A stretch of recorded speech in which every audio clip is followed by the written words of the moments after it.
Hello, আমি doctor Sudeshna Saha আর আজকে আমি ডিসকাস করব অ্যাবাউট 5 ড্রাগস যেগুলো প্রেগন্যান্সিতে অ্যাবসলিউটলি সেফ। প্রথমত হচ্ছে ফিভার বা পেনে আমরা ইউজ করতে পারি প্যারাসিটামল 500 দিনে 3 বার অথবা 4 বার অবধি। নেক্সট, কনস্টিপেশনের জন্য ইউজ করতে পারি ইসবগুল অথবা ল্যাকচুলোজ যেমন ডুফাল্যাক বা লুজ। থার্ডলি, ফর ভমিটিং আমরা ইউজ করি doxylamine 10 milligrams, absolutely safe during pregnancy. Antibiotic কি ইউজ করব সেটা জানা দরকার।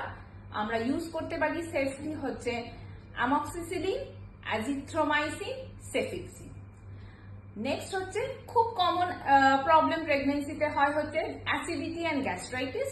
সেখানে আপনারা ব্যবহার করতে পারেন র্যানিটিডিন অথবা ল্যান্সোপ্রাজল 30 milligram। Thank you.